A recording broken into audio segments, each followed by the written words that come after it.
Hi everyone, Jon Markee here, your Builder CPA, and today we're talking about why it's important to maintain a month-end close lock process.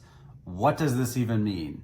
So basically, after you're finished closing the end of a month, you've done your bank reconciliations, you've opened all your bank and your credit card statements, you put the balance into QuickBooks, you check off all the transactions, you know that your numbers are right. You need to go into QuickBooks, into the big gear icon in the top right corner, go into company settings, go to advanced and close the books. Don't choose the option to just allow changes with a password. Allow changes with a warning. Don't choose that one. Choose the option that requires you to enter a password to change historic financials. Why would you do this? Oh my goodness, where to even begin? There are so many problems if you don't close your book. If you're a Builder Trend user, you'll know that Builder Trend has a mind of its own when it comes to posting transactions and their dates. A lot of times you can enter a prior date on a bill in Builder Trend, but when you sync it to QuickBooks, it will come over with today's date, or when you go to make a payment on a bill from a prior month, somehow it unmatches the bill payment in QuickBooks. Who knows what could happen? If it unmatches a bill payment in QuickBooks, that's a great example, because then that bill might go into your AP again and risk you double paying it. Let's not even begin to talk about if you've got a bookkeeper making entries in QuickBooks and January hits and they forget the year and they accidentally enter the transaction with last year's date, then they don't know where it went, and then they re-enter the transaction just because they can't find it. I've seen it all. You want to close and lock your books. Observing a month-end close lock date ensures that the integrity of your financial records is there. Once the books are closed, making changes can lead to discrepancies, inaccuracies, undermining the reliability of your financial statements, and causing confusion in future financial reporting. It's like finding a needle in a haystack.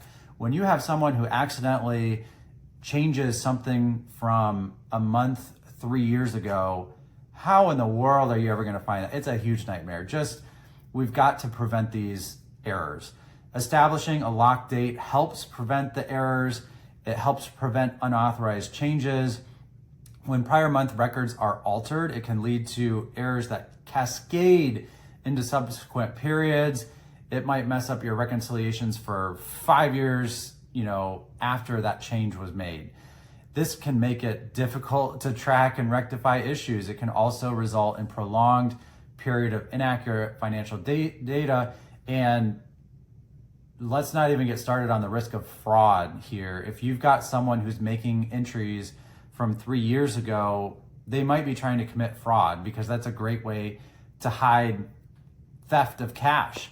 So if I want to steal $500 from you, why don't we just head back to 3 years ago? I'll record a $500 expense in a month that no one is ever going to look at ever again, and I've got a free $500. Hopefully there's a lot of other safeguards in place that prevent that, but one of them is to close and lock your books. Maintaining a strict month-end close and lock process is crucial if you plan to go through an audit. Auditors rely on finalized financial records to conduct their reviews, and if those numbers change in prior periods, they can complicate the audits, increase the audit costs, because guess what? The auditor is going to have to complete rework. They're going to have to re-audit things that they already audited and charge you double. And then it's going to raise red flags about the accuracy of your financial management practices altogether. So if you're interested in having a financial audit at some point, maybe you want to give audited financials to a bank, you need to lock and close your books after the month is over. Let's talk about decision-making confidence. So business leaders rely on accurate and final financial data to make informed decisions. Changes to prior months can distort financial performance metrics, leading to misguided decisions that can negatively impact your business strategy and operations. In my example where I stole $500 from you, if that were to happen and your business all of a sudden looks a lot less profitable, you're probably going to be less eager to chase growth. But if your business is more, if you have an accurate picture of your business's profitability, you're going to make the right decisions for your business when you need it. And finally, we've just got regulatory compliance. Adhering to a month-end close lock date ensures compliance with regulatory requirements and accounting standards. The IRS is probably going to be pretty mad if they send you an audit and you can't reproduce the numbers that are in question on your audit because somebody went back and changed financial results from a prior period. So this could cost you quite a bit. So even if changes in the prior month were correct and they needed to be made, we at least want to understand them before they're made. And they probably need to be entered as an adjusting journal entry instead of just a straight up regular journal entry. So I just can't reiterate enough the need to close the books.